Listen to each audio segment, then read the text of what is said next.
This is a story of violence, an issue that's actually very central in many kinds of animism, dealing with the problems of violence, the problem of violence. And this doesn't necessarily mean refraining from violence. It means exactly that. It means dealing with the problem of violence. Because if we are in kinship relation with other than human cohabitants of the land where we live, then our murder of these other than humans, typically in order to eat them, becomes some sort of fratricide almost. It's a break on kinship, perhaps almost cannibalism in some cases.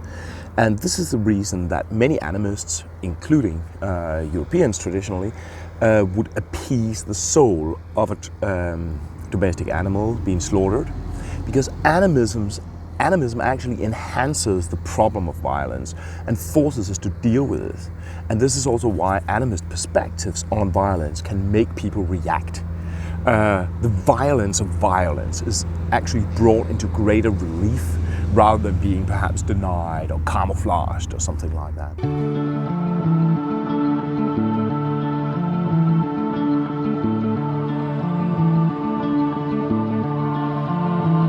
And this is a touchy subject because it draws a line between violence and what we eat, what we take into our bodies. And a little bit like sexuality, this is something that makes people jump up in arms.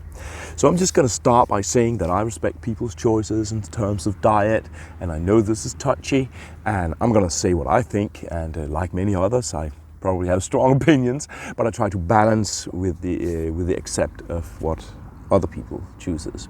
I personally do eat meat, but I also have my doubts. I struggle with it a little bit, and I try to relate as actively I can to the violence that I'm participating in through this choice.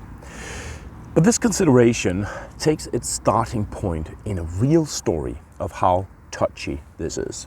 And this is a story about a guy called Chris in Norway and his animist violence against a rooster that he sacrificed. But before I get to the story of Týrsmál in Norway and how he killed a rooster with rituals of animist respect, and how he got in big trouble for this, I will just mention the general levels of violence in our society towards fowl. And they're enormous. If we are to believe Wikipedia, then we humans kill around 60 billion fowl annually. Now this number is a little bit difficult to grasp because of its enormity, so let me spell it out in a slightly different way. Humans kill about 2,000 fowls every second.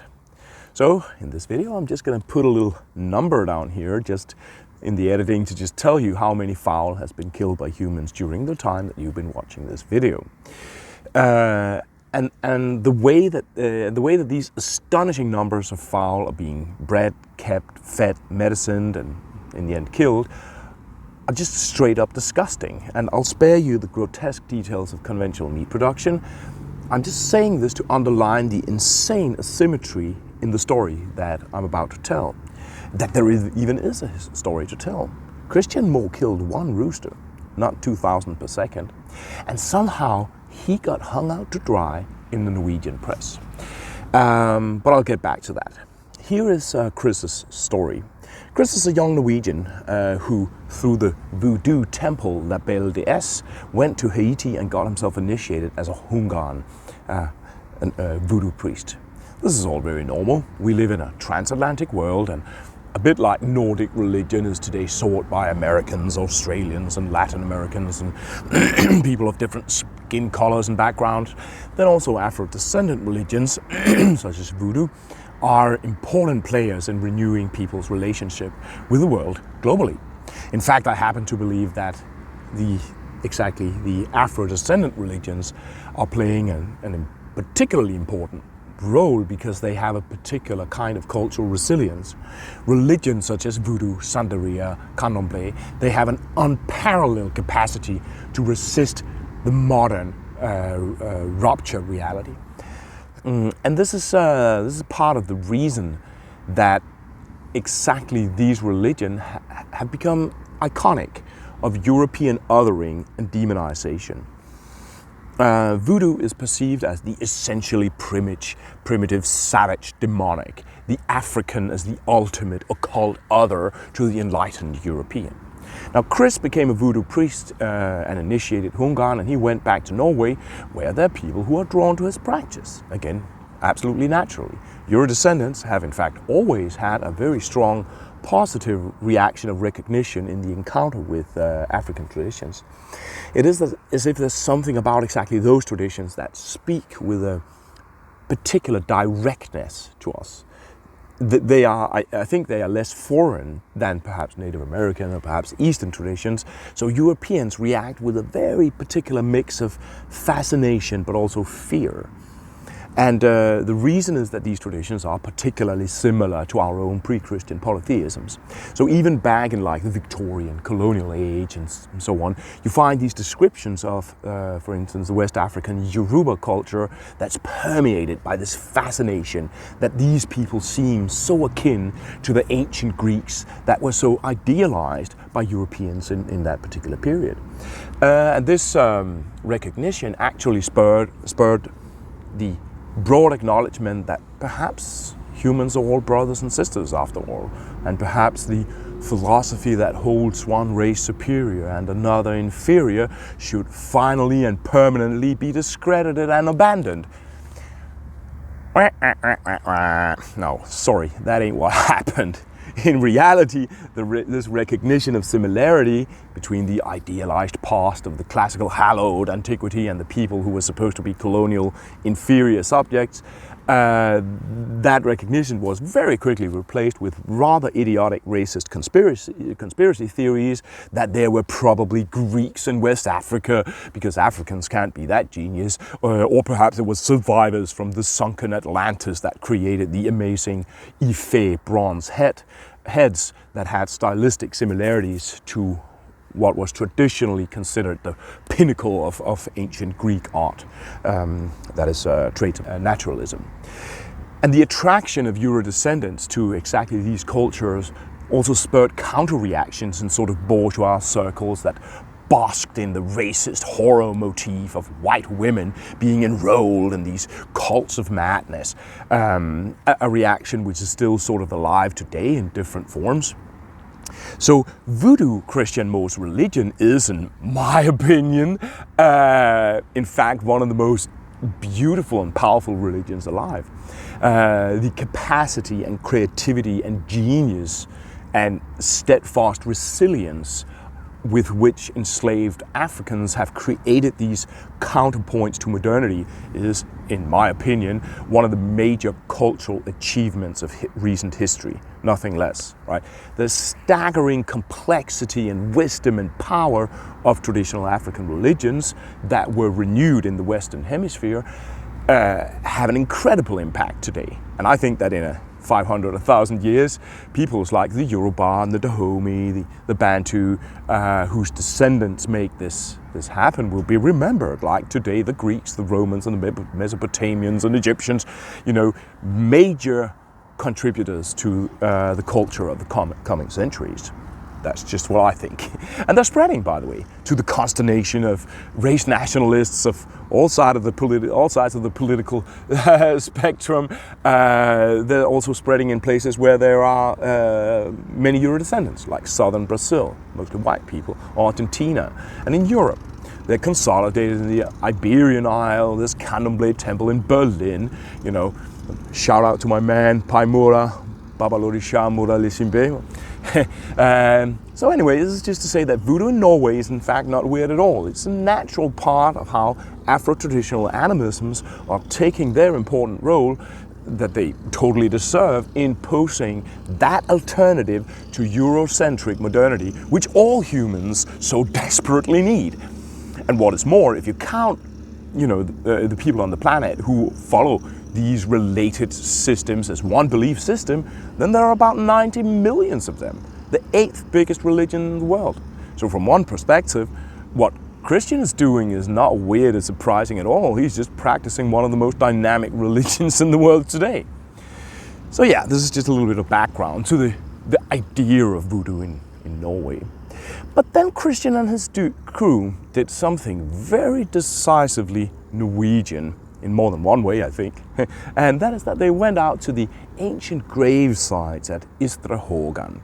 And at this Iron Age gravesite, they invoked and honored the spirit of the gravesite. So when some normal bourgeois Norwegian were walking their dog or whatever on this national heritage site the following day, they found the remains of a beve, a graphic invocation of the Voodoo Loa, the gravesite spirit, and they found horror, oh the horror, one dead rooster. And then the shit started hitting the fan. Because of course our cultural denial of our fairly enormous and fairly abusive and disrespectful and gruesome violence towards other beings is sort of provoked, perhaps exposed or threatened somehow when we see somebody practicing ancient rites of respect around their violence. And that's basically what a voodoo sacrifice is. It's part of a complex ritual negotiation of life and death where deities manifest through the act of sacrificing. In traditional African religion, the sacrificial animal is often deified. It's identified with the god through the process. It becomes the object of the cult, the vehicle for the manifestation of the deity. So in some cases, for instance, the sacrificial priest will go through a period of ritual taboo and ritual preparation, purification in order to be able to perform the sacrifice. And I think that the deep reason that people went bananas about Christians' sacrifice of the rooster was a mix of these contradictory cultural reactions. His microscopic, in relative terms, violence performed with animist respect for life mirrors and brings into relief our gigantic, disrespectful, abhorrent, like torture to death kind of violence towards the beings that give us life. But there was also some racism in these reactions. Voodoo as the primitive savage other, and the idea that modernity is being transgressed, you know. People in these online spaces, they called this an extreme case of animal mistreatment, probably a break on the laws of animal welfare, cruel and deeply disrespectful, messy, and the people should have cleaned up after themselves, showing a lack of insight into spiritual matters. What? Like, the man is an initiated priest in an ancient venerable tradition, anyway, belonging to a retrograde cultural state. Racism, not an expression of religiosity but showmanship intended to cause outrage, cowardly performed under the cover of darkness, problematic because families with children would visit the place. All right. Hopes were expressed, and I'm not making this up, that the owners of the poor rooster would contact the police. Now, I don't know about the Norse in Norway specifically, but in Denmark, where I'm from, home slaughter of fowl is a common and fully legal practice. And is it really hurtful for children to see the sight of a dead bird? I myself grew up in a farm, and I believe I was around 4 years when I saw a hen being decapitated.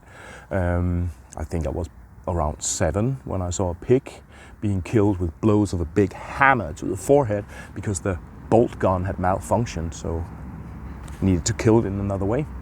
I once, although as an adult, had to kill a donkey with an axe because we had hit it with a car in the middle of the Sahara.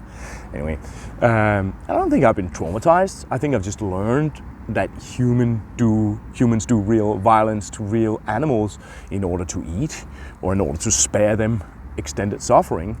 We didn't eat the donkey. So anyway, I went into the press and said these things. There's a link to the English version of approximately what I said somewhere in the subtext here. And I pointed out how these reactions express exactly these dissonances in our culture. It is exactly because we so systematically and so atrociously mistreat our cohabitants on this planet that the sight of one dead chicken makes us flip. It is exactly because we have reduced ancient sanctuaries like Hågan to these patrimonialized selfieing tokens that it provokes us so much when someone is actually engaging this site. It is because our civilization dumps 300 million ton plastic in the ocean annually that a handful of flour and meat is called a wasteful mess and pollution and whatnot. It is because our own attempts at establishing animist religiosities are so feeble that an actual, powerful animist practice is decried as antithetical to spirituality. It is because our image of our ancestors is such an inflated nationalist pastiche that a real ritual venerating them paradoxically seems to negate them so. I said all these things. If you read Danish, I've also put a link to that. And I would like to remind you just how many fowl have been killed by humans during the time you've been watching this video. Miserable beings having spent their life in torturous meat production systems and decapitated without some machine, without any hint of a human honoring their death, feeling and struggling with the paradox of taking life in order to feed our kids. Or perhaps we're solving this by making this taking of life into a life-giving, life-important manifestation of an important deity. Oh no, in our conventional system there is only death. Systematized, humiliating, devoid of any animacy, devoid of any recognition or respect of life. Now, in spite of this grotesque asymmetry in the cruelty and the massive violence, believe me or not, Christians' respectful animist ritual killing of this one single bird was not finished being the topic of media debate in Norway. Someone from a Norwegian animal rights organization went into the press to refute what I'd written, and dude, I almost hit the keyboard again actually, because she compared, and again, I'm not making this up, she compared Christian sacrifice of a rooster to human sacrifice. Specifically, she aligned it with the famous alleged sacrifice of a Nigerian boy dubbed Adam, whose body was found in the Thames in London some years back. And I'm actually for being a little bit cautious when pulling the racism card, because I think it's regularly being abused. But this, I'm sorry, this is just straight up out of that old European demonization of the African religiosities.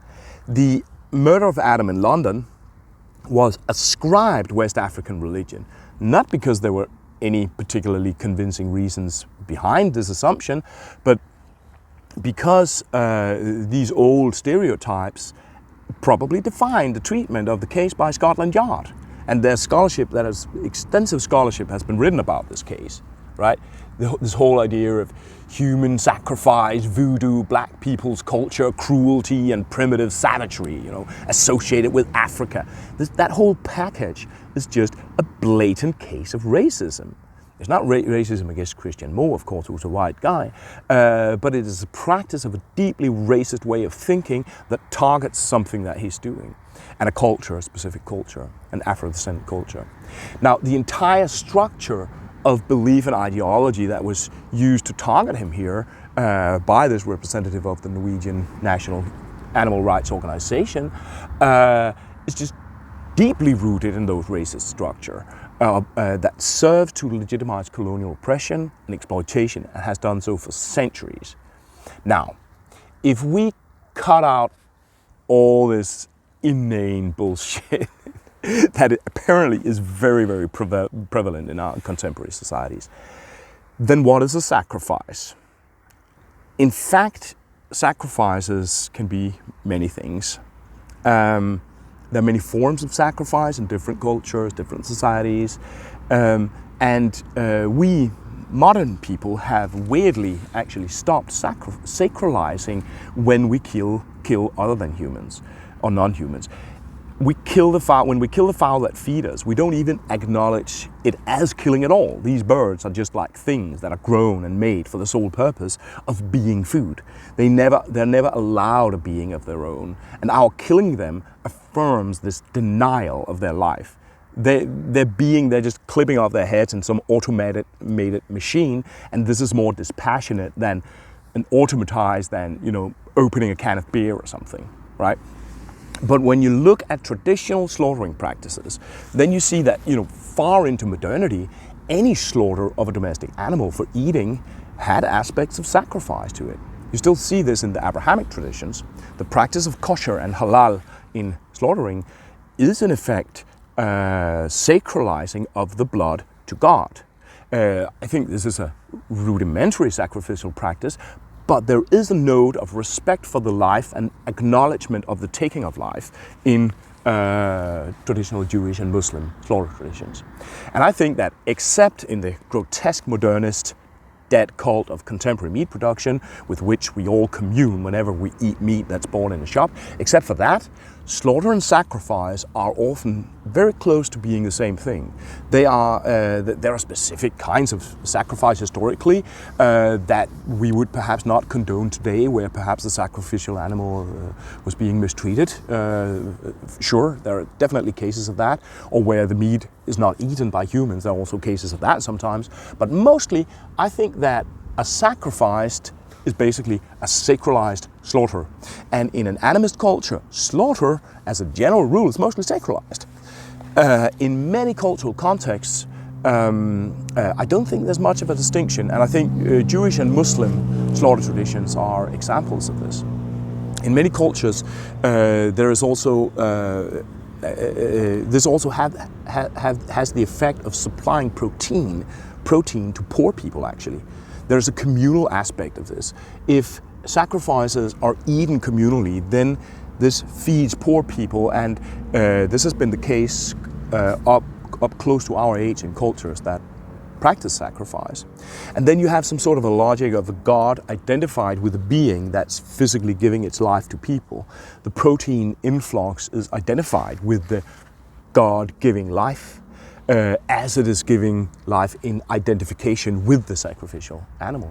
In Nordic animist practices, you see that sacrificial practices or sacrificial details in the slaughter persisted far into modern age. Specific parts of the animal were treated after specific ritual prescriptions. In Scandinavia, for instance, people would observe ancient toasting rituals after having performed the kill. You also see the insistence on avoiding suffering of the animal, actually. I've also encountered this in contemporary Afro-descendant religions. As I've mentioned, the animal would be appeased. The blood would be treated in specific ways. A sacrificial meal made out of kidneys was offered to ravens in Norway, clear kind of leftover from sacrificial practices. Slaughtering was avoided on Christian holidays probably because this activity was perceived as ritually potent in a problematic way. So yeah, anyway, where does all this lead us today? And I think that today people think with this in many different ways. To some, the logical animist choice is to become a vegan or vegetarian. And this is a choice that I totally understand and respect. I haven't really taken it myself, and I'm aware that this topic really awakes strong feelings in people, also in myself. So I strive to be tolerant, and this is how I personally try to handle this controversial issue. I think we ought to observe animist respect around the animals that give us life when we kill them. And I think we need to acknowledge the violence. And for me, the minimum is trying to make sure that the meat you eat is not just ecologically produced, but ecologically produced with a mark of animal protection. However, I still personally feel that this is still a little bit of an incomplete option. My ideal would actually be to only eat meat that had been treated like Christian Mo in Norway treated his rooster. An actual, legitimate animist ritual. I respect all positions in this difficult question, but my own personal idea would be to live as a flexitarian, primarily eat veggies, but eat meat when somebody had granted the animal the animist respect by, for instance, performing a proper sacrifice, like Chris did with his rooster. I've given some thought to whether perhaps the existentially viable recommendation should be to eat Jewish or Muslim slaughtered meat, because at least some rudimentary ritual actions have been performed, but I don't really buy it, actually. Partly because I don't trust that it's a proper sacrifice. If a goat is sacrificed by a Moroccan family during specific seasonal rituals, then yeah, okay. But like a dude just yapping off some blessing in the corner of a huge hall with conventional meat production, I'm not really buying that. So I'm personally a little bit unresolved, even though I have strong opinions about how to handle all of this. And particularly, I think it's difficult if you like to eat meat. But profoundly, I feel that there are hypocrisy involved when people react against Christian sacrifice. And I think many ought to self-reflect on how this reaction served to shield our practice of an infinitely bigger and infinitely more cruel and distasteful violence that we are all participating in. I think animism teaches us to face this paradox of life, that we kill to live, and that it's not easy, and it's not supposed to be easy. And we're supposed to face it. But I would ask Hungan Chris about advice in this, rather than ostracize him for exposing the violence that we're all part of in our consumer system. Thank you very much. The work that I'm sharing with you on this channel focuses on recovering Euro-traditional animist knowledge. This is the fruit of a life of study and research all over the world, and I hold a doctorate from the oldest university in the Nordic region, but I'm choosing to popularize rather than to focus on academic publication. Conventional institutions, however, have yet to warm up properly to my perspective. So if you appreciate what I do, then please do consider that I also need to feed my family. For the price of less than 1 beer per month, you can become a Patreon supporter, or you can head over to my web shop and enter into exchange relation with me. You can also give single donations to my PayPal account, or if you have contact with someone that might help me project this incredibly important perspective to the world, then do drop me a PM. And remember also to clickety-click and subscribe, follow, share, comment and all that. Thank you very much.